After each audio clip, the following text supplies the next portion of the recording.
Israel's Prime Minister has firmly rejected criticism from the US President as wrong. Yesterday, Joe Biden said Benjamin Netanyahu's actions were hurting Israel more than helping it. Mr. Biden also told Mr. Netanyahu to pay much more attention to the innocent lives being lost in Gaza. Our North American correspondent Carrington Clark joins us now from Washington. Carrington, good morning. So what more can you tell us about this?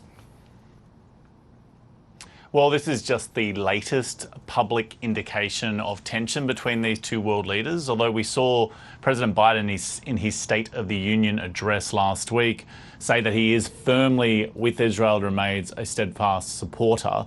We have seen increasing criticism of the Prime Minister of Israel, Benjamin Netanyahu, from Joe Biden. And in this interview for the American network MSNBC, it was perhaps the most pointed criticism we've heard so far from Joe Biden of the actions of the Israeli Prime Minister. He has a right to defend Israel, a right to continue to pursue Hamas, but he must pay more attention to the innocent lives being lost as a consequence of the actions taken. He's hurting, in my view, he's hurting Israel more than helping Israel. Now, there was also a confusing moment in that particular interview where he was asked about whether or not he would support Israel's incursion into Rafah, an assault on Rafah, which is a city at the southernmost tip of the Gaza Strip where millions of people are currently sheltering. He said that would be a red line for him, but then seemed to backtrack in the same answer.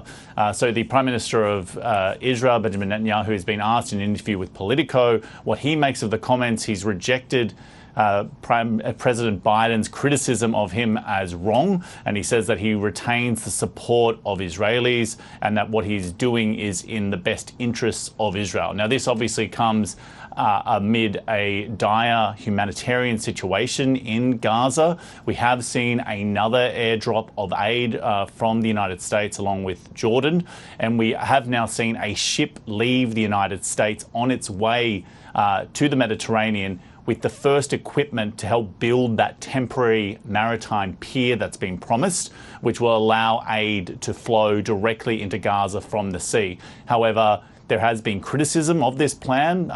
Critics say that it will take weeks, if not months, to actually prepare the infrastructure in order to get aid flowing into Gaza. They say it would be much faster to get aid on trucks into the Strip, but obviously that comes with its own political considerations. At the same time, we also have this other aid ship, which is a Spanish ship in Cyprus at the moment. It's being currently put together an aid package of about 200 tons, but there seem to be concerns even there about whether or not that ship can actually get to Gaza and what kind of a situation it might present by trying to bring that aid into Gaza directly, given you have so many starving people at this point, whether or not that would present its own security risk.